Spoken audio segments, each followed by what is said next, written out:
Here's your matcha latte, sir. Ay, naku, pasensya na po. Saad ni Clara matapos ilapag ang isang tasa ng matcha latte sa lamesa. At hindi sinasadyang matapon ito ng konti. Kaya agad niyang pinunasan ng lamesa at ang tasa gamit ang apron na suot. Stupid. Bulong ni Leo at sinanyasan ng dalaga na makakaalis na ito. Hello, Dad. I'm sorry. Hindi ko yung sinabihan ko ng stupid. Where are we again? The underground hub, Leo.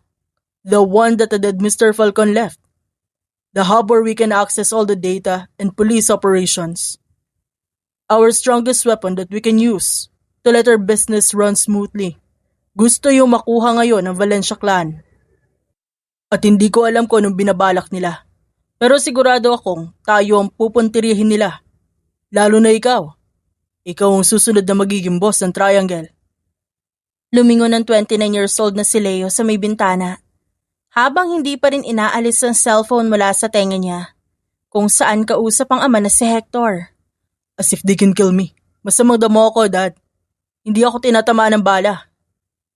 Luck isn't always on your side, son. At saka nasan ka ba? Moonbox. Sipping my delicious matcha latte. Humigop si Leo sa kanyang inumin. Paano ka nagiging kalmado at nagawa mo pang uminom ng matcha? Tandaan mo, Leo. Kailangan mo mag-ingat. Baka yan na ang huling inom mo ng damo. Relax, Dad. I'll hang up now. I want to enjoy my peace even just for 5 minutes. Pinatay ni Leo ang tawag. Sa kanya ito pinatong sa ibabaw ng lamesa. Binaba niya ang tasa ng inumin bago ayusin ang brown niyang buhok at gray na coat. Akmang dadamputin na niyang muli ang tasa nang mapalingon siya sa may pinto. Dahil sa pagtunog ng bell, naningkit ang mga mata ni Leo nang mapansin ng dalawang lalaking kapwa malalaki ang katawan at nakasuot ng black shades. Matalas ang paningin ni Leo at agad nahuli ng mga ito ang baril ng dalawang lalaki. Pinindot ni Leo ang isang button sa suot na earpiece at nagkokonekta yon sa kanyang mga tauhan. I need a backup. Dahan-dahang naglakbay ang kaliwang kamay ni Leo patungo sa lagayan ng baril na nasa loob ng suot na coat at nang unti-unting bumaling ang ulo ng isang lalaki sa kanya, handa na siyang humugot ng baril nang biglang ang barista na nag-serve sa kanya kanina natapon ang dala nitong kape sa dalawang lalaki. Ang init! Ang init! Sigaw ng dalawang lalaki habang pinapagpagan ng mga damit na natapunan ng kape. No sir, sorry po. Hindi ko po sinasadya. Aligagang kinuha ni Clara ang mga nahulog na tasa na mabuti na lang hindi nabasag. Mas concerned pa si Clara sa mga natapong kape kaysa sa mga customer na naperwisyo niya dahil mas natatakot siyang makaltasan ng sahod. Patanga-taka kasi! Nasaan ba manager mo, ha? Sigaw ng isang lalaki. Naku, pasensya na po talaga. Natalisod po kasi ako sa isang sirang tile eh. Wala akong pakialam sa paliwanag mo. Nasaan na manager mo? Ang bobo mo talaga, Clara. Mukhang mawawalan ka pa ng trabaho dahil sa kabubuhan mo eh. Bulong ng babae sa isip. Sandali lang ho, tatawagin ko si Sir Marvin. Umalis na si Clara at agad na pinuntahan ang opisina ng manager nila. Sunod-sunod ang katok na ginawa niya sa pinto ng manager at nang bumukas yun, bumungad sa kanya ang nakasimangot na mukha ng kalbo niyang manager. Ano na namang ginawa mo, Clara? Hulaan ko. Nakabasag ka ng tasa. Nasira mo yung coffee machine. Nagkamali ka ng gawa ng order. Sir, good news and bad news po. Ano naman ang good news? Hindi po ako nakabasag ng baso, hindi po ako nakasira ng coffee machine, at hindi po ako nagkamali sa pagtitimpla ng order. Nakangiting saad ni Clara habang iniisa-isa ang sinabi sa daliri. Nakahinga ng maluwag si Marvin. Mabuti naman. Kundi talagang tatanggalin na kita sa trabaho mo, Clara. O ano naman ang bad news? May natapunan po akong customer na mainit na kape. Ano? Agad na nagmarcha si Marvin patungo sa pinangyarihan ng aksidente. Habang nasa likod niya, nakasunod si Clara na mahigpit ang kapit sa laylayan ng suot na apron. Ngunit na makarating sila sa pinto, wala na doon ang dalawang lalaki. Tanging nagkalat na kape lang ang makikita sa sahig. Oh, nasan yung sinasabi mo, Clara? Oh sir, hindi ko po alam. Nandyan pa po sila kanina baka po nag-CR. Nakakailang pagkakamali ka na sa linggong ito, Clara. Maswerte ka at mukhang nakaalis na yung naperwisyo mo mga tao. Linisin mo na tong kalat at bumalik ka na sa trabaho mo. Madalang na nga bumibili sa atin. Ang dumi pa ng sahig. Yes, sir. Kinahapunan.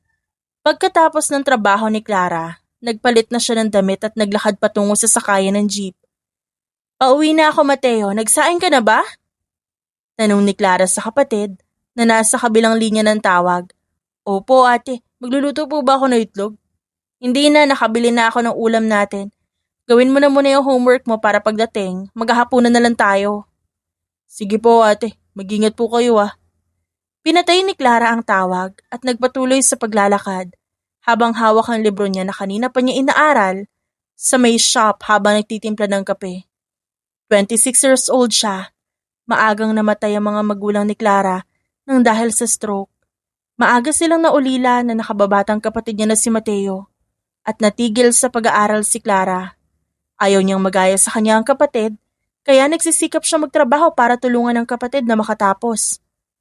Ayaw naman niya isantabi ang sariling pangarap, kaya naman nagsikap din siya na mag-aral sa kursong entrepreneurship at kasalukuyan siyang nasa ika-4 na taon. Habang naglalakad, biglang may tumigil na kotse sa tapat niya at bumaba mula roon ang 2 nakaitim na lalaki at sa pilitan siyang pinasok sa loob. Sino kayo? Ano kailangan niyo sa akin? Bitiwan niyo ako, tulong! Walang nagawa ang pagpupumiglas ni Clara dahil malalakas sa mga ito. Walang kahirap-hirap siyang naipasok sa sasakyan. Dinala siya ng mga ito sa isang malaking mansyon. Hanggang pagbaba, sinubukan pa rin niya makawala sa mga lalaki, ngunit naubos na ang kanyang energy at nagpahila na lang siya sa mga ito. Ako na ang nagsasabi sa inyo. Wala kayong mapapala sa akin, wala akong pera, sa katapusan pa yung sahod ko at kulang pa yun sa pangmatrikula ko. May kilala ako mayaman, yung manager ko sa Moonbox. Siya na lang ang kidnapin nyo, pero kung kikidnapin nyo siya, sino magpapasahod sa akin? O nga no, pero okay lang naman masama yung ugali nun, kaya parang awa nyo na pakawalan nyo na ako. Hindi siya pinansin ng mga lalaki hanggang makapasok sila sa loob ng mansyon. Saka lang siya binitawan ng mga ito. Baka kaalis na kayo. Napalingon si Clara mula sa pinagbulan ng boses. Nakita niya ang pamilyar na lalaki na nakaupo sa sofa habang nakatingin sa kanya. Nakasuot ito ng long sleeves na white, black slacks at gold watch. Nagyayabang ang matangos nitong ilong. Mga labing namumula-mula na parang strawberry. Makapal na kilay na tila since birth na hakunot na at ang mga mata nitong kulay itim na malamig ngunit nagbabanta. Nang makaalis sa mga lalaking nagdala kay Clara doon, mas lalo siyang kinabahan. Hindi niya alam kung anong dahilan at bakit siya naroon at kung sino ang lalaking nasa harapan niya. Ikaw yung lalaki sa shop kanina, di ba? Yung umorder na matcha latte. Ano bang kailangan mo sa akin? Kung adik ka sa matcha, pwede ka naman bumalik sa Moonbox bukas Ipagtitimpla kita. Kailangan ba talagang kidnapin mo ako? You saved my life. Ako? Niligtas ka? Kailan? Naku, nagkakamali ka, sir. Hindi ako superhero. At kung magiging superhero man ako, baka ako pang iligtas dahil sa pagiging clumsy ko. Kanina sa Moonbox, tinapunan mo ng kape yung mga hitman na dapat papatay sa akin. Ha? Correction lang. Natapunan ho, hindi tinapunan. Di ko yung sinasadya. Saglit na natahimik si Clara at nanlaki ang mga mata ng may mapagtanto. Sinabi mo bang hitman? Yup. Ang 2 lalaki na kaharap mo kanina mga tauhan ng kalaban ko, the Valencia clan. Kundi dahil sa pagiging clumsy mo, baka pinaglalamayan na ako ngayon. So thank you. Ikaw ba yung dahilan kung ba't bigla silang nawala kanina? Yes, pinadampot ko na sila. Natutup ni Clara ang bibig. Bakit gusto ka nilang patayin? Diyos ko, kung nagkataon pala magiging witness pa ako sa murder. I am a mafia boss. And they want something from my family. At naniniwala sila na kapag naubos nila kami, mapapasa kanila ang gusto nila. But they are very wrong. I am like a clever rabbit that they cannot catch with all their traps. Ba't mo ako pinakidnap? Ano kailangan mo sa akin? I want to thank you personally. Yun lang? Pambihira, pwede mo naman akong i-text. Napakamot ng ulo niya si Clara. And I also want to talk to you and warn you that your life is in danger. Huh? Ano ibig mo sabihin? Dahil sa ginawa mo kanina, Sigurado akong inakala ng mga kalaban ko na sinadya mo yun para protektahan ako. At malamang sa malamang, sinusundan ka na nila at binabantayan. But don't worry, because I owe you my life, hindi kita pababayaan. Nagtama ang paningin nilang dalawa. Tumayo si Leo at lumapit siya kay Clara na napaatras naman. At paano ako nakakasiguro na mapagkakatiwalaan kita? Ni hindi ko nga alam kung anong pangalan mo. Leo Moretti. Inilahad ni Leo ang kamay. Nagdalawang isip pa si Clara bago makapag-shake hands kay Leo. Clara Mariano. Nangunot ang noon ni Clara nang maramdaman ang mabilis na pagtibok ng puso niya nang maghawak sila ng kamay ni Leo. Kasabay ng pagtitig niya sa mga mata nito. Agad niyang binawi ang kamay at tinago sa kanyang likuran. Kailangan ko na umalis. Hinihintay na ako ng kapatid ko. Ipapaatid kita just to make sure that you're safe. And before I forgot, accept this. Kinuha ni Leo ang brown envelope na nakapatong sa ibabaw ng lamesa. Sa kanya yun binigay kay Clara at tinanggap naman ng dalaga. Nanlaki ang mga mata ni Clara. Nang pagbukas niya sa envelope, nakita niya ang mga lilibuhing pera. I hope it will help you. Salamat na marami. Ngumiti si Clara at naisip na may pambayad na siya sa kanyang tuition fee. Ngunit ayaw niyang magpabulag sa pera. Hindi pa rin siya dapat nagtitiwala agad sa binata, lalo na at nalaman niya isa itong mafia boss. Tinawagan ni Leo ang driver nito at pinahatid niya ang dalaga. Habang nakatanaw sa papaalis ng sasakyan si Leo, tipid na ngumiti ang kanyang labi. Napatingin siya sa kamay niyang hinawakan ni Clara. She's pretty. Wala sa sariling napangiti ang binata, ngunit agad na pailing at binaba ang kamay. But still stupid. Samantala, binaba si Clara ng driver ni Leo sa tapat ng tinutuluyan niyang apartment. Kuya, salamat. Bayad po. Inabot ni Clara ang 100 sa driver, na tiningnan lang yon habang nakakunot ang noo. Sige na kuya, pang merienda mo lang pang yosi. Napailing na lang ang driver at saka tinanggap ang bayad bago ito bumaba ng sasakyan. Pagpasok ni Clara sa loob ng apartment, naghahain na si Mateo. Napangiti ang 14 years old na lalaki bago lumapit sa kapatid at kinuha ang dala nitong gamit. Ate, nandiyan ka na po pala. Ba't ngayon ka lang? Bumili na ako ng dilata, akala ko mamaya ka pa darating eh. Naku, rush hour eh. Pasensya na, o heto'y hain mo na rin. Inabot ni Clara ang dalang letsyong manok. Wow, sahod. Sahod mo na ba ngayon, te? Sarap nito ah. Hindi, may pabonus ng yung manager ko kaya masarap ang ulam natin ngayon. Kala ko ba ayaw sa'yo ng manager mo ate? Hay, tama na yung maraming tanong. At mag-aing ka na. Ang mahalaga may uulamin tayo. Naupo na si Clara sa isang upuan at nagdasal sila bago kumain. Ate, siya nga po pala, kailangan ko na raw magbayad ng tuition. Hindi na sila tumatanggap ng promissory note dahil ang dami ko ng buwan na hindi nakapagbayad. Magkano ba yon? 9,000 ate. O heto, magbayad ka na bukas. Dumukot siya ng pera sa bag at nilapag yun sa lamesa. Salamat ate ha. Pasensya ka na. Imbes sa tuition mo lang iniisip mo, pati ako inaalala mo pa. Okay lang naman sa akin na sa public school na mag-aral eh. Para mabawasan na yung gustusin mo ate. Wala yon, Mateo. Okay lang na sa private ka mag-aral. At least, sa Kingston University, magkasama tayo para alam ko na rin ang nangyayari sa'yo. Kaya ko naman, huwag kang mag-alala, ha? Gusto ko makapag-aral ka sa magandang eskwelahan. Hindi ba ang sabi ko sa'yo kung anong gusto mong kuning kurso sa koleyo, susuportahan kita? At saka malapit na akong gumraduate. Kapag nagkaroon na ako ng stable job, magiging manok na lang sa akin yung mapag-aral ka. Kaya ikaw mag-aral ka na mabuti ha? Opo ate. Ginulo ni Clara ang buhok ng kapatid. Saka ngumiti habang pinagmamasdan si Mateo na kumakain ng ganado. Kinabukasan araw ng deployment ni Clara para sa OJT, kaya maaga siyang nagising at naghanda. Sabay na silang pumasok ni Mateo sa paaralan. Good morning, fourth year. I hope you are all ready to meet your bosses for your on-the-job training. Lahat ay umagri sa sinabi ni Mrs. Goldilocks, na as usual suot ang yellow niyang wig upang takpan ang namumuti niyang buhok. Listen carefully to all the instructions of your bosses for the following months. Huwag sana kayo magiging sakit ng ulo. At sumunod kayo sa lahat ng gusto nila, lalo ka na Miss Mariano. Yes, ma'am? Napatingin ang lahat kay Clara, na pilit na ngumiti upang itago ang hiya. Hindi na sana maulit ang reklamo sa'yo ng boss mo noong nakaraang taon na dahilan para bumagsak ka sa OJT at hindi makagraduate. Don't do anything that will cause your career to slip from your fingers again. Don't be clumsy and learn from your past mistakes, okay? Yes ma'am. Makakamarcha na po ako ngayong taon. I'm glad to hear that. Nang matapos ang orientation, sumakay na sa kanya-kanyang buses sa mga estudyante. Ihahatid sila ng bus sa lugar na pagtatrabahuhan nila. I heard from my ate na last year daw, she ruined some paperworks at nilagay yun sa shredder kaya naman hindi pa man siya nakakatagal na 1 linggo pinaalis na siya ng boss niya. She's so dumb. Hindi ko alam kung ba't umabot pa siya ng 4th year. Bulong ng kaklase ni Clara na nakaupo lang sa likod niya. Hindi niya na yun pinansin na tumingin na lang sa bintana.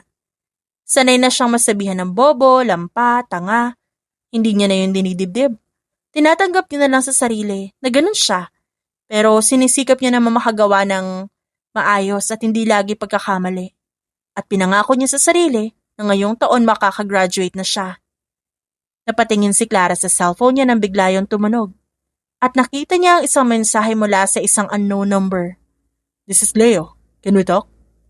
Basa ni Clara sa mensahe ng binata. May OJT ako. I-text mo na lang yung gusto mong sabihin. Reply ni Clara bago patayin ang cellphone. Hindi na nag-reply pang muli si Leo, kaya inassume niya nang busy ang binata. Pagdating sa kumpanya na kanyang pag-OJT-han, nagbigay lang ng konting instruction ng instructor na kasama nila bago bumaba at magpakilala sa magiging boss ng mga interns. Nang maibigay ang mga assigned offices sa kanila, nagpunta na si Clara sa naka-assign sa kanya, ang CEO's office. Kumatok si Clara sa pinto at pinagbuksan siya ng isang magandang babae na nakasuot ng office uniform at may hawak na tablet. Good morning po, ako po yung intern. Kayo po ba yung magiging boss ko?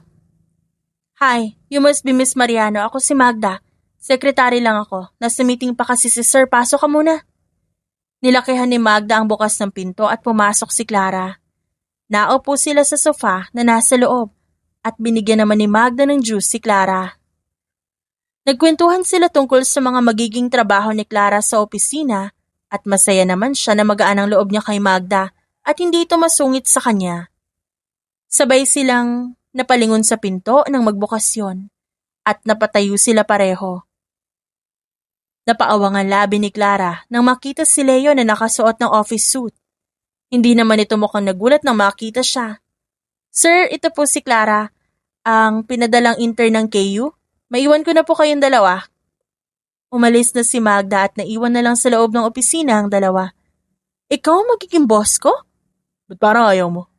Di naman sa ganun. Pero coincidence ba to? Parang kahapon lang pinakidnap mo ako at winarningan na nasa panganib ang buhay ko. Tapos ngayon, sa'yo na rin nakasalalay ang pagmamarch ako para makagraduate. I want to be honest with you.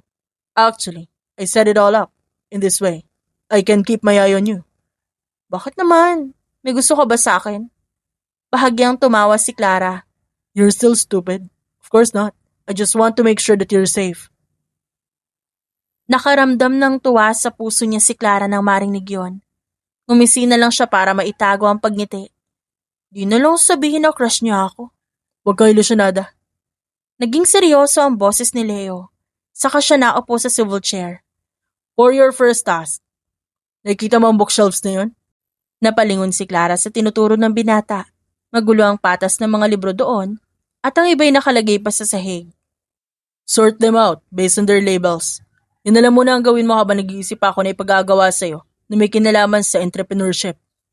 Okay, sir.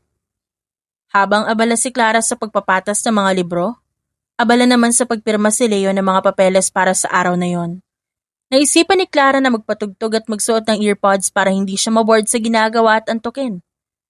Pinatugtog niya ang metal rock playlist niya at nagpatuloy na sa ginagawa. Tagal kong pinagtrabahuhan ang matrikula ko sa course na to. Tapos pag-aayusin lang ako ng libro. Kesa turuan ako maging successful entrepreneur gaya niya. Wala naman siyang ginagawa kundi pumirma. Kanina pa siya nakaupo. Hindi ba nagkakakalyo yung pang-upo niya kung araw-araw na ganun yung ginagawa niya? Pero in fairness, ang ganda pa rin ng posture niya. Bulong ni Clara sa isip. Habang nakikinig ng music, Pakiramdam niya, may tumatawag sa kanya. Ngunit naisip niyang baka guni-guni niya lang yun.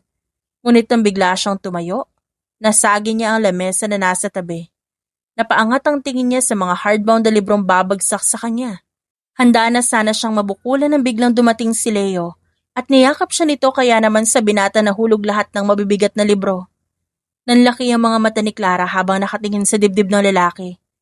Yun ang unang beses na naging malapit sila ng ganon sa isa't isa. Sir, ayos ka lang ba? Ramdam ni Clara ang sunod-sunod na paghinga ni Leo. Humiwalay ang lalaki sa kanya at ito na mismo ang tumanggal ng earpads ni Clara. Next time you work, please refrain from using this. Baka sa susunod hindi na libro ang malaglag sa'yo. Pasensya na, hindi ko naman alam na may mga libro dyan eh. Ayos ka lang ba? Baka nagkasugat ka. Akmang titignan ni Clara ang likod ni Leo. Nang marahang hinawakan ni Leo ang braso ng dalaga at inilayo ito. I'm fine. I can catch bullets. Kinuha ni Leo ang kamay ni Clara at sa kanya inilagay ang earpod sa palad ng dalaga. Just be careful. Bumalik na si Leo sa lamesa niya. Naiwan naman si Clara na hindi makagalaw. Dahil hanggang ngayon naaamoy niya pa rin ang pabango ni Leo. Pasimple niyang inamoy ang sariling damit at napangiti ng maiwan doon ang amoy ng binata. Nang pumatak ang 12:00 ng tanghali, sinabi na ni Leo na pwede na magtanghalian si Clara. Saktong natapos naman ng dalaga ang pag-aayos ng mini library. Bababa na ako, ikaw ba? Hindi ka ba magla-lunch? I already ordered some food. Ikaw lang ba kakain dito mag-isa? Nasaan ang sekretary mo? She has her own friends to eat with. Don't mind me, kaya ko namang lumunok at ngumuya na walang tulong ng iba. Sungit talaga. May sinasabi ka? Wala, ang sabi ko po, enjoy your lunch, sir. Umalis na si Clara at pumunta sa pinakamalapit na fast food restaurant. Habang naghahanap ng mauupuan, napansin niya si Magda na mag-isa lang sa isang lamesa. Kaya nilapitan niya ito. Hello ma'am, may kasama ka po ba? Nagangat ng tingin si Magda at ngumiti nang makita si Clara. Wala naman, pwede mo ako samahan. Salamat po ah. Umupo si Clara sa bakanting upuan, saka inilapag ang pagkain niya. Habang kumakain sila, hindi nila maiwasang mapagkwentuhan si Leo. Nalaman ni Clara na 5 taon nang nagtatrabaho si Magda para sa lalaki. Buti at tumagal ka sa kanya, no? Alam mo kasi, pansin ko sa kanya, wala siyang happy hormone sa katawan. Buti nga at di ka nahawa sa kanya. Ang ganda-ganda mo kapag umingiti at tumatawa ka. Nako, sanay na ako kay sir. Pero alam mo, sa tagal ko ng sekretary niya, ang masasabi ko, hindi ko pa rin siya totally kilala. Ni hindi ko nga alam kung anong pangalan ng buong pamilya niya o saan siya nakatira. Ang alam ko lang pangalan niya at boss ko siya. Talaga? As in? Oo. Hindi rin niya ako masyadong kinakausap. Minsan nga gusto ko siyang yayain kumain kaso lagi siyang busy. Ang sabi niya may kasama ka raw. Wala may gusto sa akin sa office.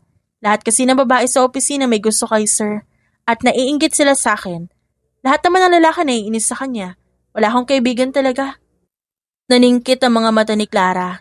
At nang mapansin niya ni Magda, tumawa ito. Alam ko yung tingin na yan and to answer that, no, I never liked him. He's fine, handsome, serious and responsible. But I have a boyfriend. Actually, fiancé na. Yun naman pala eh. Pero minsan di ka nagka-feelings. Never. Talagang boss lang ang tingin ko sa kanya, okay? Baka ikaw. Crush mo siguro. Sino bang single na babaeng hindi? Mukha siyang Prince Charming na lumabas mula sa libro. Masungit version nga lang. Ay, di ka ba mapapagalitan ng teacher niya yan? Di secret lang natin. Sabay silang tumawa at nagpatuloy na sa pagkain. Hinahapunan, nagpaalam na si Clara kay Leo na mauuna na ito dahil tapos na ang oras niya para sa araw na yon at kailangan niya pang dumuti sa moonbox. Ngunit bago siya umuwi, pinaglinis muna siya ni Leo ng opisina. Napansin ni Clara ang isang panda lamp na nakapatong sa side table ng sofa. Mahilig ka pala sa panda? Napatingin si Leo sa dalaga. Yup, it's cute. Ako rin. Alam mo ba sa bahay meron akong collection ng panda? May kumot, unan, teddy bear, tasa, tsinelas, pati tuwalya at brush ng inidoro. Interesting. Ikaw, anong collection mo ng panda? Nagpakawala ng malalim na hininga si Leo. Nauubos na ang pasensya niya kapag masyadong madaldalang tao sa paligid. Ngunit hindi niya alam kung ba't bigla siyang tumayo at lumapit kay Clara. I have you at home. Teddy bears, mugs, carpet, and I forgot the rest. Basta bata pa lang ako, mahilig na ako sa mga panda. Kaya madalas niyayaya ko si mami na pumunta ng zoo para ma-sightseeing yung mga panda na kumakain ng kawayan. They're adorable. Oo nga, hindi pa ako nakakakita ng tunay na panda, pero mahilig akong manood online. Pinagmasdan ni Leo si Clara. Nabuksan ang ilaw ng panda lamp. Sapat ang liwanag mula roon upang makita ni Leo ang magandang mukha ng dalaga. Ang itim nitong buhok, maliit na ilong, singkit na mga mata, at manipis na labi. Naramdaman ni Leo nang mabilis ang pagtibok ng puso niya na akala niya'y dala ng caffeine mula sa kape. Gusto mo ba makakita ng tunay na panda? Oo naman, pangarap ko yun eh. Tiningala ni Clara si Leo at nagtama ang kanilang paningin. Malamig sa loob ng opisina at tanging tunog lang ng aircon ang maririnig. Natatakot si Clara na baka dahil sa katahimikan, marinig ni Leo ang malakas na kabog ng kanyang dibdib. Sabay silang napalayo sa isa't isa nang biglang bumukas ang pinto ng opisina at niluwan nito si Magda. Sir Leo, mauna na po ako ah. Clara, wanna come with me? Sabay na tayong umuwi. Oo sige. Nagmamadali si Clara na kinuha ang bag. Saka siya pumunta sa pinto ngunit bago niya yun isara, nilingon niyang muli si Leo na nakatingin din sa kanyang direksyon. Ngumiti si Clara at kumaway bago isarado ang pinto. Tara na, baka maunahan tayo sa elevator eh. Hinila ni Magda ang kamay ni Clara at tumakbo sila patungo sa pinakamalapit na elevator at pumasok na doon. Okay ka lang? Tanong ni Magda habang nakatingin sa kamay ni Clara. Napalingon si Clara kay Magda at sunod-sunod na tumango. Oo naman po. Namigas din ang kamay mo. Di kaya yata sanay sa lamig na opisina. Papuntang ice age na yun eh. Bukas magsuot ka na ng jacket. Sa loob ng isang buong linggo, napapadalas ang pagkakataon na magkakalapit sina Clara at Leo. Sa sobrang dalas na yon, pakiramdam ni Clara, magkakasakit na siya sa puso. Where are you going? Napalingon si Clara kay Leo. Nang makarating siya sa pinto, bigla ito nagsalita. Mag-CR lang po. Gamitin mo ang CR dito. Sure ka ba? Go ahead. Just don't make a mess. Thank you. Isa pa sa napansin ni Clara, naging mas matanong si Leo. Sa tuwing aalis siya, tinatanong nito kung saan siya pupunta, saan siya kakain, sinong kasama niya, at kung may masasakyan pa ba siya pauwi. Ngunit iniisip lang ni Clara na concern lang si Leo as her boss. Pabor naman kay Clara dahil kinikilig na siya sa malamang nag-aalala si Leo para sa kanya. Nang matapos siyang umihi, naghugas siya ng kamay sa lababo at inayos ang buhok. Hindi niya rin maintindihan ang sarili. Mas naging conscious siya sa kanyang itsura nito mga nakaraang araw. Kung dati kaya niyang lumabas na walang suklay-suklay ng buhok, ngayon, inaabot na siya ng kalahating oras sa pagsusuklay at pag-aayos.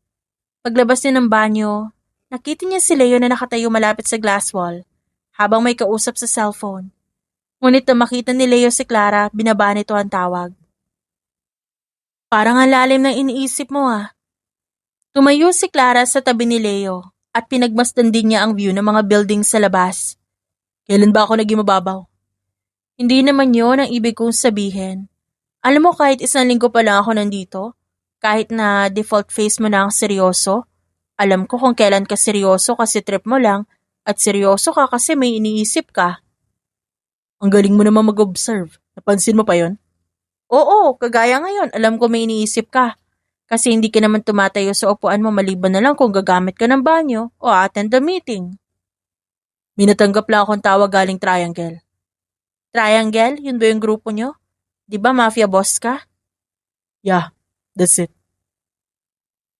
Di ka ba takot mamatay? Ba't mo naman natanong yan? Wala lang. Tingin ko kasi sa'yo kahit tutukan ka ng baril sa ulo, hindi ka man lang natatakot. It depends. Kung nakasalalay ang buhay ng mahalagang tao sa akin, baka doon may maramdaman akong katiting na takot. I'm not afraid to die, but I'm afraid that someone might get hurt because of me. Ngumiti si Clara. Hindi naman pala siya selfish. Bulong niya sa sarili. Anyway, how are you? May mga tauhan ako nagbabantay malapit sa apartment mo. So far, wala naman sila napapansin na nakamasid sa'yo. Where did you use the money? Ayon, pinambayad ko ng tuition namin ng kapatid ko. Yung iba nilagay ko muna sa bangko. Salamat pala ulit malaking tulong yun sa amin ng kapatid ko. Kami na lang kasi yung magkasama. Maagang namatay yung mga magulang namin. At imbis na pagpasapasahan kaming dalawa ng kamag-anak, ako na lang yung umako sa lahat ng responsibilidad para mabuhay kaming dalawa. Nang walang tulong ng ibang tao. Tsaka salamat din dahil binabantayan mo kami. Alam mo, hindi ko naman talaga ramdam yung takot na sinasabi mong kalaban mo . Siguro dahil nga nandyan ka at alam kong hindi mo ako hahayaang mapahamak. You're welcome. And you're a great woman, Clara. Nakikita ko kung paano ka magsumika para sa inyo ng kapatid mo. And I know just by looking at you right now, magiging successful businesswoman ka after this. Nako, dapat lang no. Nagkandalubog na ako sa utang para may maipambayad lang sa tuition. Kung hindi man ako maging successful na negosyante, mag-aasawa na lang ako na negosyante rin. Sabay silang tumawa. Yun ang unang beses na makita ni Clara na ngumiti si Leo. At masaya siya na siya ang dahilan nun. I am a businessman. Napatigil sa pagtawa si Clara sa sinabi ni Leo. Hindi man ito sabihin, naintindihan agad ni Clara ang ibig nitong sabihin. Why not, di ba? Choosy pa ba ako? Ikaw na yan, no? Kaya nga crush kita . Saad ni Clara ngunit pabulong ang panghuli niyang sinabi. I'm just kidding. Pero seryoso, you deserve a successful man. Just don't marry a troublesome guy like me. Bakit naman? Mapapahama ka lang. Paano kung handa ako mapahamak mahalin ka lang? Napatingin si Leo kay Clara. Maski si Clara nagulat sa lumabas sa bibig niya. Ngunit hindi niya na yun mababawi dahil nakatingin na sa kanya ngayon si Leo. I'll never let that happen. Biglang tumunog ang alarm ng cellphone ni Leo. May meeting pa ako. Ikaw na muna bahala mag-asikaso ng mga kailangang i-review na papers. Gawan mo ng summary, then I'll check that later. I have to go. Sige. Yun na lang ang nasabi ni Clara bago siya iwan ni Leo roon. Nang makasigurong nakaalis na si Leo, pigil siyang napatili. Maharot ka ng taon, Clara! Tili niya bago umupo sa upuan ni Leo at masiglang ginawa ang sinabi ng lalaki. Kinahapunan, nang matapos makapaglinis ng opisina si Clara, inayos niya na ang gamit at handa na sa pag-uwi. Sir, mauna na po ako . Natigilan si Clara ng paglingon niya sa lamesa. Nakita niyang natutulog si Leo. Lumapit si Clara sa binata. Pinagmasdan ng maamong mukha ni Leo na mahimbing na natutulog. Hindi ka pala nakakatakot kapag tulog ka, no? Sana ganyan ka nalang palagi. Dahan-dahang nilapit ni Clara ang kamay sa mukha ni Leo. Sa kanya ito hinaplos ang pisngi. Agad na binawi ni Clara ang kamay nang biglang gumalaw si Leo. At tila na alimpungatan nito. Uwi na ako, sir. Sleep well. Bulong ni Clara at umalis na ng opisina. Pagbaba niya sa ground floor, hindi niya makita si Magda para sana sabay silang pupunta ng sakayan ng jeep. Kaya nauna na siya sa pag-aakalang nauna nang umuwi si Magda. Habang naglalakad sa gilid ng kalsada, napatigil siya nang maramdamang tila may sumusunod sa kanya. Nang lumingon siya sa likuran, tanging nakatambak na basura at poste ng kuryente ang kanyang nakita. Dala lang to ng pagod kung ano-ano nang iniisip ko. Nagpatuloy siya sa paglalakad. May nadaanan siyang kotse na nakaparada sa gilid ng kalsada. At nang tumingin siya sa side mirror nito, sinakop ng kaba ang dibdib niya na makita ang figura ng tatlong lalaki. Ilang metro lang ang layo mula sa kanya. Hindi siya napapraning. Hindi siya nakakaramdam ng kakaiba dahil lang pagod siya. Dahil totoong may sumusunod sa kanya. Sino sila? Ba't nila ako sinusundan? What if sila ang mga kalaban ni Leo? Last night ko na ba to? Dapat pala ginrab ko na yung chance kanina na halikan si Leo. Total matitigok na rin ako ngayon. Bulong niya sa isip at mas lalong binilisan ng paglalakad. Ngunit maya-maya lang nakaramdam siyang tumatakbo na ang mga lalaking kanina'y marahan lang na sumusunod sa kanya. Kaya lalo na naman siya nagpanik at tumakbo na rin. Nang lumingon siya sa likod, nanlaki ang mga mata niya na makita ang mga hawak na baril ng tatlong lalaki. Sa pagmamadali, hindi niya napansin ang kumpol ng mga basurang nakatambak sa gilid ng kalsada at natalisod siya doon. Agad naman siya nakabangon ngunit hindi pa man siya nakakalayo. Naabutan siya ng isa sa mga lalaki at hinila siya papasok sa isang madilim na eskinita. Aray! Bitiwan niyo ako! Sigaw ni Clara at sinubukan niyang magpumiglas, ngunit bigla siyang sinikmuraan ng lalaking may hawak sa kanya.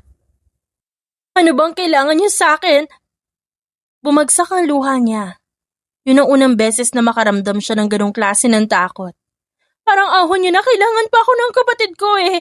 Bata pa siya at marami pa akong pangarap para sa kanya. Tauhan ka ni Moretti, di ba? Hindi! Hindi kami close. Kahit patayin niyo ako ngayon, wala siyang pakialam sa akin. Kaya magsasayang lang kayo ng lakas oras at bala kung papatayin niyo ako. Tumahimik ka! Sinampal ng isang lalaki si Clara na dahilan upang mas lalong maiyak ang dalaga. Kinagat niya ang kamay ng lalaki may hawak sa kanya kaya napasigaw ito sa sakit. Ginamit ni Clara ang pagkakataong yun upang tumakbo papasok ng eskinita. Hinabol siya ng dalawang lalaki. Nagmamadali niyang kinuha ang cellphone sa bulsa at agad-dinayal ang numero ni Leo, ngunit hindi pa niya yun naririnig na mag-ring. Naabutan na siya ng dalawang lalaki at nahulog pa ang cellphone niya. Saan ka pupunta, ha? Hag, parang awan niyo na! Tinulak siya ng isang lalaki at tumama ang likod niya sa pader. Napadaing siya sa sakit at sandaling nagdilim ang paligid niya. Kung tutulungan mo ang boss namin at sasabihin mo lahat ng nalalaman mo tungkol kay Leo, baka mabuhay ka pa. Dalawa lang ang pagpipilian mo. Makipagtulungan ka sa amin na mamamatay ka na ngayon din. Sinabi ko na sa inyo, wala akong alam. Huwag mo na siyang pagtakpan, miss. Dahan-dahang napalingon si Clara sa kinaroroonan ng kanyang cellphone. Napapikit na lang siya habang nagdadasal na sana may dumating para iligtas siya sa mga oras na yon.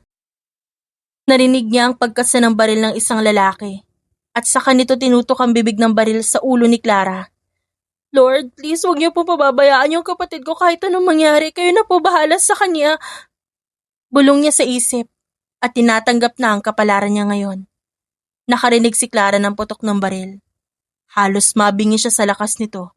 Ngunit ang nakapagtataka tila wala siyang maramdamang sakit. Ganito ba talaga ang pakiramdam ng mamatay ng walang kalaban-laban? Wala na ako maramdaman. Salamat at di ako nahirapan bago ako bawian ng buhay. Pero teka, bakit nakakapag-isip pa ako? Diba dapat patay na ako? Hindi na dapat ako nakikipag-usap sa sarili ko. Nang imulat niya ang mga mata, nakita niya nakahandusay na ang dalawang lalaking nasa harapan niya. At nang mapalingon siya sa kaliwa, nakita niya si Leo. Hawak ang baril na umuusok pa. Leo! Agad na nabuhay ang buong pagkatao ni Clara. Sa likod mo! Nang mapalingon si Leo sa likuran, nakahanda na sana siyang hampasin ng tubo ng isa pang lalaki. Ngunit agad niya itong nasalag. Binigyan niya ng suntok ang lalaki sa tagiliran. Sa kanya inagaw ang tubo na hawak nito at hinampas sa hita ng lalaki. Sa kanya ito tinapon na tila hindi niya yun kailangan na walang kahirap-hirap na mapatumba ang kalaban. Hinawakan ni Leo ang dalawang braso ng lalaki. Sa kanya ito inihiga sa sahig habang nakatuon ang isa niyang tuhod sa likod. Hawak ang dalawang braso na dahan-dahan niyang pinipilipit. Aray, hayop ka! Sigaw ng lalaki habang nakangudngod ang mukha sa maduming simento. You can try to kill me. Ambush, poison, shoot, but never ever mess with my woman. Do you understand? Saad ni Leo sa seryoso at napakalamig nitong boses. Papatayin kita! Too late. Parang unan na walang kahirap-hirap na binali ni Leo ang braso ng lalaki. Sa kanya ito binawian ng buhay. Sa pagpihit ng ulo nito pakanan.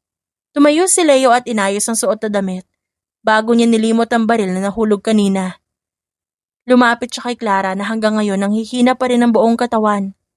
Bahagyang umupo si Leo upang mapantayan ng dalaga. Sa kanya pinunasan ang luha ng dalaga gamit ang kanyang hinalaki. Akala ko di ka na darating eh. Akala ko mamamatay na ako. Saad ni Clara na umiiyak na. Shh, stop crying. You're safe now. I'll make sure that if someone will die, it's them. I'll kill them all for you. Marahang hinawakan ni Leo ang ulo ni Clara. Sa kanya ito niyakap.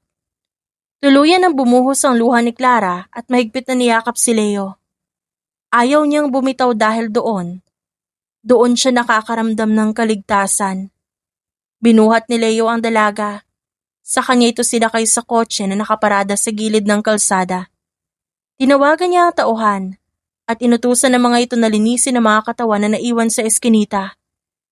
Habang nasa biyahe, malabo man sa paningin ni Clara, nakita niyang may tinawagang muli si Leo.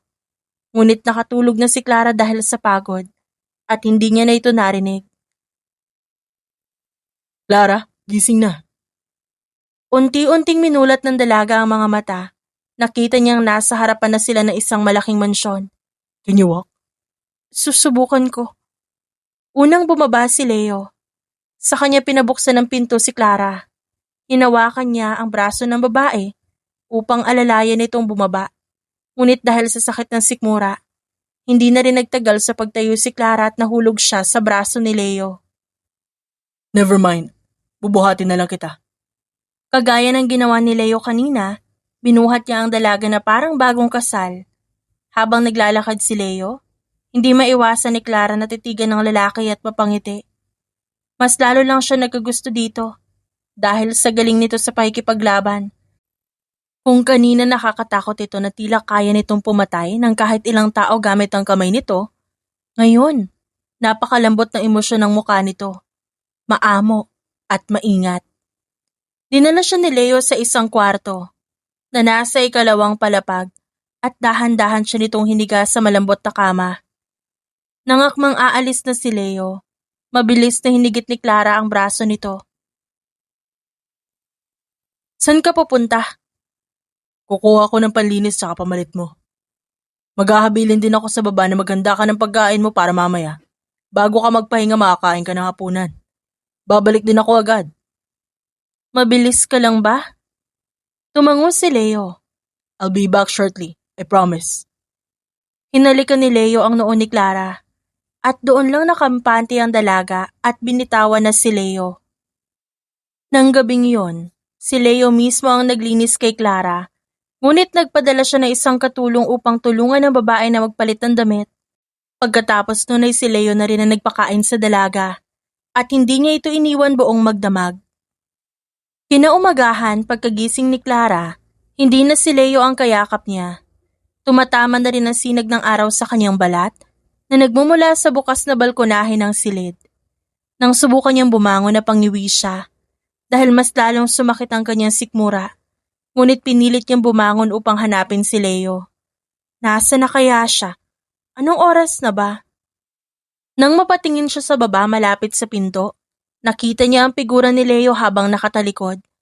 At may kausap na isang matangkad na lalaking mas payat lang ng konti. Ngunit halatang hindi nalalayo ang edad kay Leo. Sino ba siya? At bakit siya nandito? Naulinigan niya ang pag-uusap ng dalawa. Sino ba yan? At bakit handa kang lumusob sa tatlong lalaki na walang backup ha? Are you out of your mind?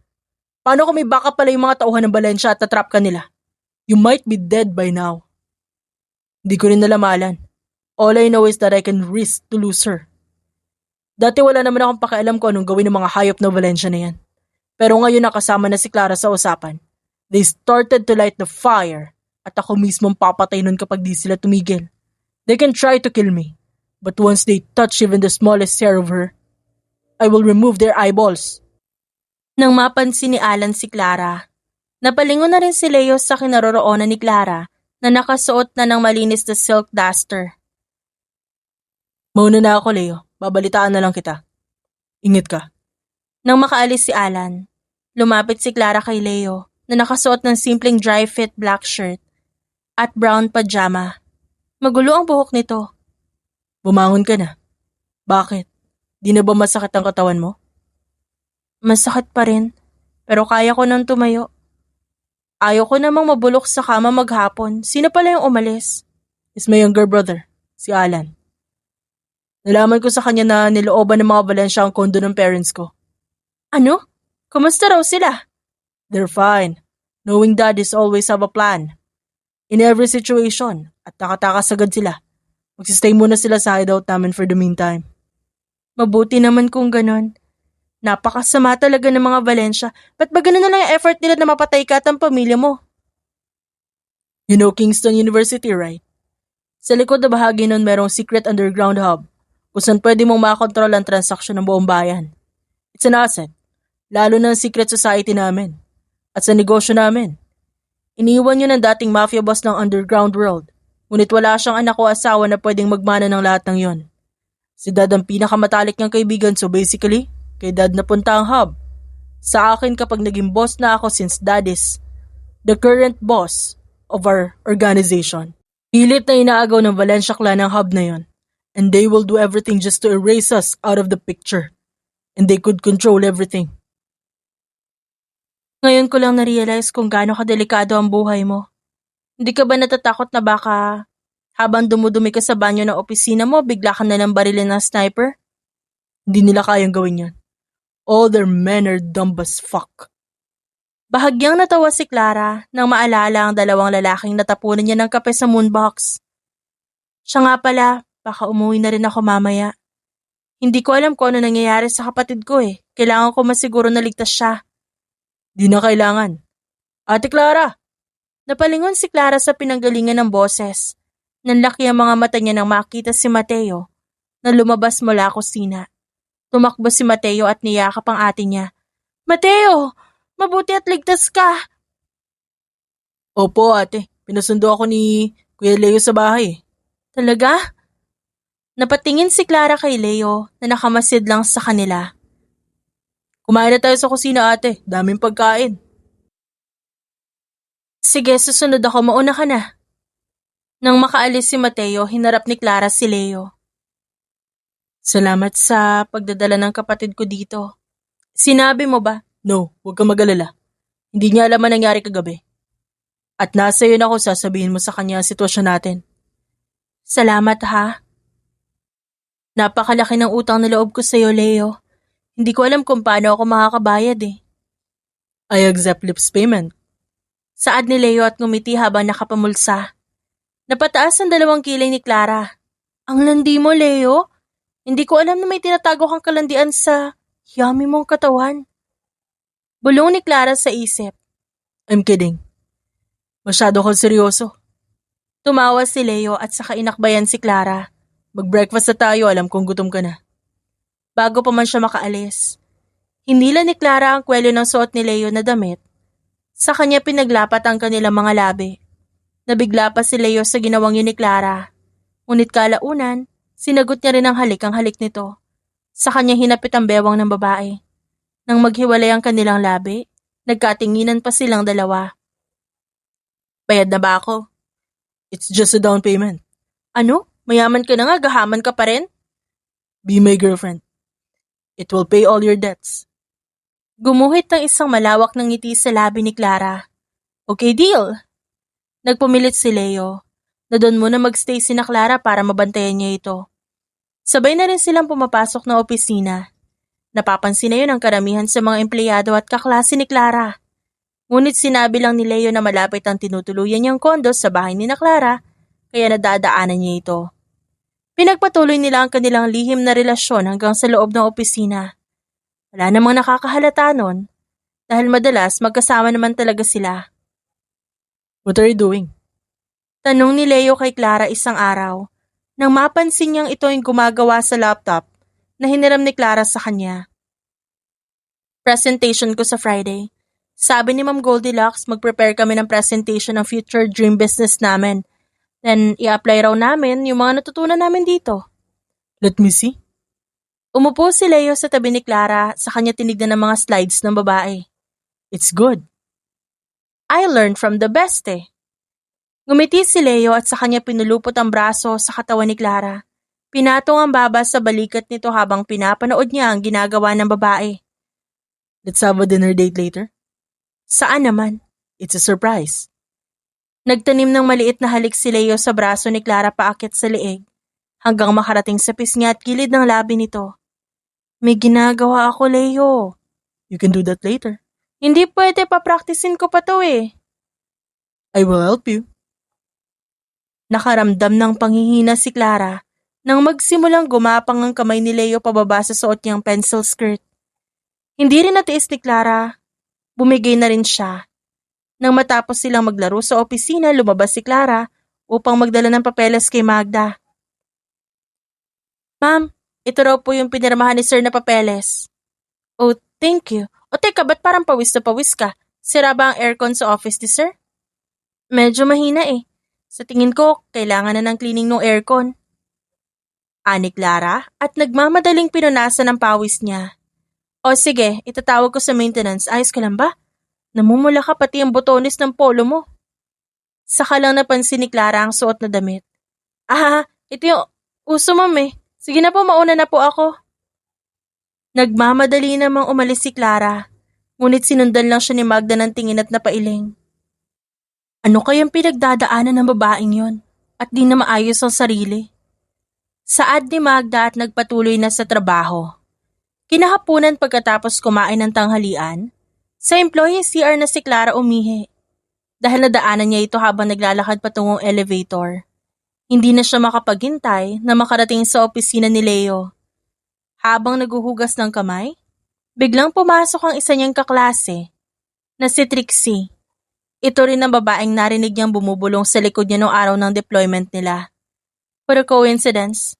Dito pa talaga tayo magkikita? Binuksan ni Trixie ang gripo na nasa tabi lang ng sink na ginagamit ni Clara. Trixie, ikaw pala. Narinig mo ba ang balita? Kung sino man ang best presenter sa Friday, may sure position na dito sa company after graduation plus 10,000 pesos. Talaga? Magandang opportunity yon. Oo, at sisiguraduhin kong ako ang makakakuha nun. Pinatay ni Trixie ang gripo. Anyway, ba't lagi kayo magkasama ni Sir Leo? Para kang linta ko makadikit sa kanya, sumisip-sip ka ba? Sa kanya ako nagtatrabaho ngayon.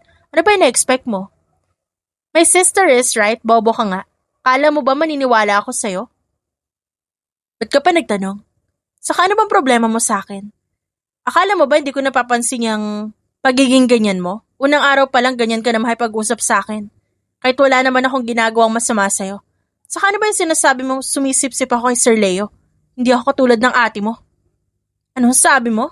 Hindi sip-sip ang ate ko, insecure ka lang kasi matalino siya. Maganda at magaling magtrabaho. Wala akong pakialam sa ate mo. At sa'yo mismo, una sa lahat kung iniisip mong nakikipagkompetensya ako sa'yo para sa best presenter, sayo na yon. Isaksak mo sa kipay mo. Pangalawa kung ayaw mo sa akin, fine. Ayaw ko rin sa'yo. Akmang lalampasan na ni Clara si Trixie nang itulak siya nito. Lintik ka, ano bang kailangan mo sa akin? I don't know, I just hate you. Nangunot ang noon ni Clara at saka may napagtanto. Don't tell me may gusto ka kay Sir Leo. Ano naman kung meron? May girlfriend na siya. Kaya huwag ka nang umasa.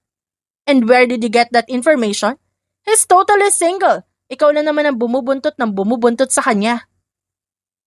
Alam mo ikaw, napupuno na ako sa'yo Hoy bata, baka nakakalimutan mong mas matanda ako sa'yo.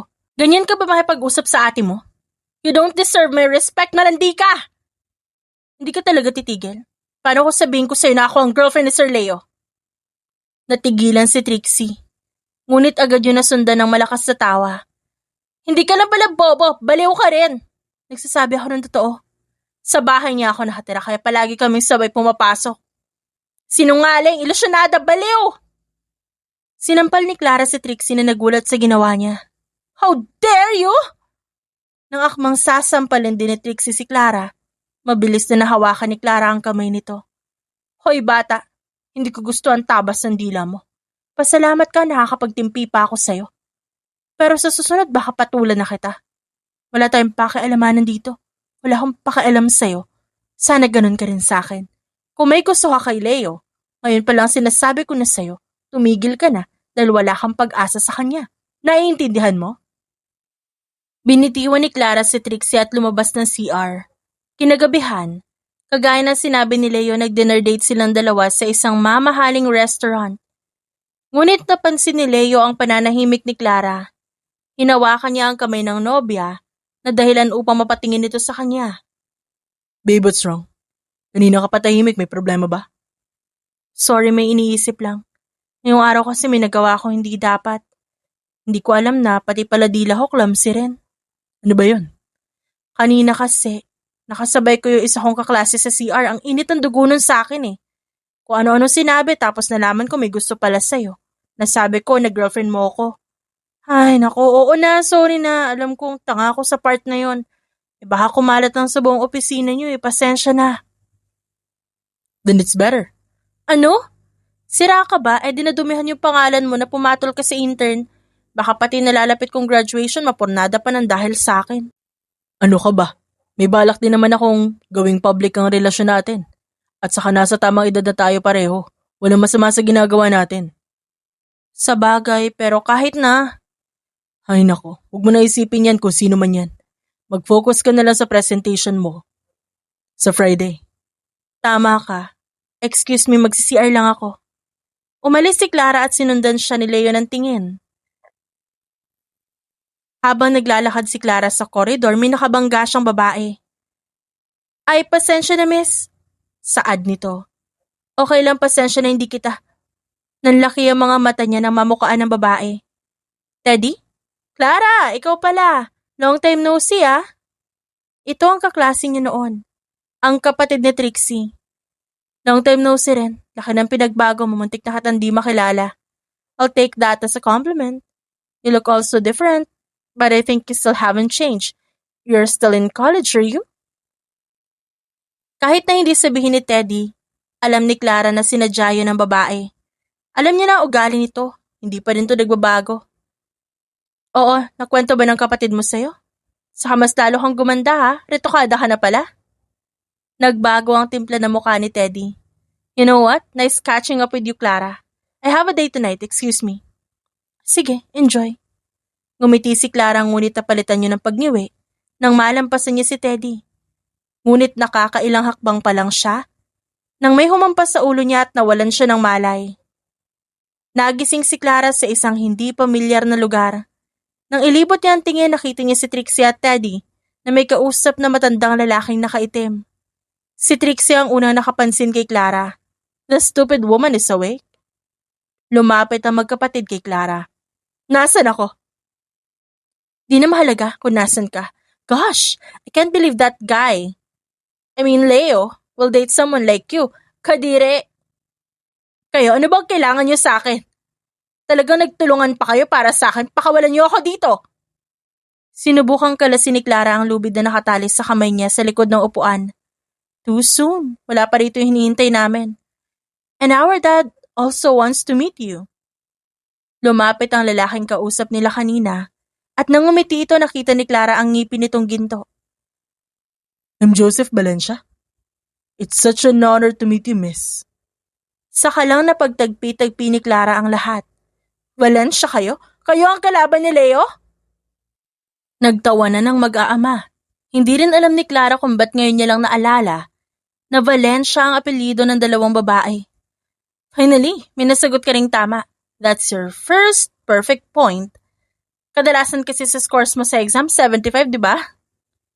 Pangiinsulto ni Teddy. Hayop kayo? Tumahimik ka. Sa oras na dumating dito si Leo, sisiguraduhin kong malulunod siya sa sarili niyang dugo. Huwag niya siyang sasaktan. Huwag kang mag-alala. Magkakasama rin kayo. Dahil uunahin kitang patayin bago siya. Gusto kong makita siya nagmamakaawa at madurog. Tumawang muli ang tatlo. Nga wala kayong puso? Ikaw, Trixie, akala ko ba may gusto ka kay Leo? Naniwala ka naman? Sa bagay, ututo ka nga pala. Sinabi ko lang yun para mapaamin kita na may relasyon kayo. Ngayon, alam na namin na nobya ka niya. Sigurado akong sa mga oras na to, hawak na namin siya sa leeg at salamat yun sa'yo. Oh, and about the presentation, I don't need it. I will never work for a guy like Leo. I hate his family. I hate him, and I hate you. Tama na yan. Maganda na kayo. Baka mamaya dumating na sila at ang mga tauhan ni Leo. Yes, Dad, but can I have a favor? Gusto ko makapaglaro saglit kay Clara if that's okay. Of course, do whatever you want to her. Nang umalis si Joseph, nagkatinginan sina Trixie at Teddy habang may naglalarong ngiti sa mga labi. Kapag ako nakawala dito, kakalbuhin ko kayo pareho! Sinampal ni Teddy si Clara. Ang ingay mo? Ano sis, excited ka na bang mag-enjoy? Nagtawanan na magkakapatid. Of course, ate. Tagal kong hinintay ito eh. Salitan nilang pinagsasampala mukha ni Clara na parang naglalaro lang sila ng pogs. Nang mapagod ang magkapatid, tinigilan na nila si Clara na namumula na ngayon ang buong muka. Dumudugo na rin ang ilong. Pakiramdam niya umiikot na ang kanyang paningin. Nakarinig sila ng sunod-sunod na putok ng baril kaya napahugot na sila ng sariling baril. Yun ang ginawa na magkapatid. Pumasok sa compound ng grupo ni Leo. Joseph! Asshole! Where's Clara? Umalingaw-ngaw ang boses ni Leo sa buong gusali. Kasama ni Leo ang mga tauhan, ang mga magulang at ang kapatid na si Alan. Lumabas si Joseph dala ang revolver nito at sabay sila ni Leo na nagtaas ng baril. Relax, Leo. I've never seen you so careless like that. Ang pagkakakilala ko sa'yo, kalmado ka lang na tao pero bakit ngayon para kang asong ulol na gustong sumagpang ng tao? Nang makita ni Leo si Clara na nakatali, mas lalong humigpit ang kapit niya sa baril. I will kill you, Joseph. Ba't ba tayo umabot sa ganito? Ang gusto ko lang naman mula sa'yo ay ang hub na nasa ilalim ng lugar na ito. Bakit hindi mo na lang isuko sa akin? Masyado ka ng mayaman. Di mo na to kailangan. Saka lang napansin ni Clara na nasa loob sila ng abandonadong gusali ng Kingston University. At kung di siya nagkakamali, nasa ilalim nila ngayon ang secret underground hub na pinag-aagawan ng dalawang grupo. Ibigay mo sa akin si Clara. Ibibigay ko sa'yo ang gusto mo. Tumawa naman si Joseph. Anong tingin mo sa akin, Leo? Tanga? Yes, because you always forget that I have plan A, plan B, and plan C. Bigla na lang may mga bumagsak na smoke bombs sa paligid at nabalot ang buong gusali ng usok. Doon nagsimulang magpalitan ng putok ng baril ang dalawang grupo. Naamoy ni Clara ang usok na humahalos sa amoy ng dugo at gunpowder. Kahit na nababalot na usok ang paligid, nakita ni Clara ang anino ni Leo na nakikipaglaban. Makalipas ang ilang minuto na wala ang usok, nakita ni Clara si Leo sa gitna ng nakatutok na baril kay Joseph. Nakaluhod sa sahig ang lalaki. It's over, Joseph. You're always a loser. Tumawa si Joseph habang nalalasahan ng dugo sa labi. Nakapaligid sa kanya ang tauhan ni Leo. Napawang nakababa ang mga baril. Nakita ni Clara sina Trixie at Teddy. Parehong walang buhay at nakahandusay sa sahig. Sa tingin mo ba, panalo ka na ha? Bago pa bumagsak ang unang smoke bomb, napindot ko na ang boto ng mga bomba na narito ngayon. Sa loob ng 30 segundo, sabay-sabay tayo maaabo. Nang mapalingon si Clara sa paligid, napansin niya ang kumukurap na pulang ilaw. 1, 2, 10, 20. Hindi niya alam kung tama ang bilang niya sa lahat. Leo! Napalingon ng binata kay Clara. Shit! Hayop ka talaga, Joseph! Kung ako sa'yo, kasi nagmumura ka, umalis na kayo. Yan ay kung makakalabas kayo ng buhay. Kung di ko makukuha ang hub, sisirain ko na lang to kasama ang bangkay mo. Ilang segundo pang natigilan si Leo bago na pagdesisyon ng sumigaw sa mga kasamahan. Get out of this building now! Nagsitakbuhan ang mga kasama niya. Nang malakas na tumawa si Joseph. 10, 9. Pagbibilang ng lalaki sa mahinang boses, tinakbo ni Leo ang pagitan nila ni Clara. Mabilis na kinalas ang tali sa kamay nito. Leo, mamamatay na ba tayo? Mangiyak-ngiyak na tanong ni Clara sa nanghihina nitong boses. No, we can get out of here. 8, 7, 6. Nang makalas ni Leo ang tali, agad niyang binuhat ang babae. Mahal na mahal kita, Leo. Mamatay man ako ngayon, masaya ako kasi ikaw ang huli kong makikita. 5, 4. Tinakbo ni Leo ang pagitan nila ng malaking pintuan ng gusali. Sa laki ng gusali, ilang metro pa ang layo ni na Leo at Clara mula sa pinto. Hindi nila alam kung makakaabot ba sila. Ngunit mas lalo pang binilisan ni Leo ang takbo kahit na nabibigatan na siya. 1. Huling bilang ni Joseph bago sunod-sunod na sumabog ang bomba sa paligid. Halos mabingi si Clara sa lakas ng pagsabog. Hindi niya alam kung kailan siya nawala ng malay sa bilis ng pangyayari. Nang imulat niya ang mga mata, nakita niya si Leo sa ibabaw niya. Nakahiga na sila sa lupa sa labas ng gusali na ngayon ay tinutupok ng apoy. Leo, Leo! Tawag niya sa pangalan nito pero hindi ito sumasagot. Inalog niya ang balikat nito at maya-maya gumising ang lalaki. Nawalan nito ng malay matapos nilang tumalsik sa lupa. Clara, we're alive. Tumulo ang luha ni Clara.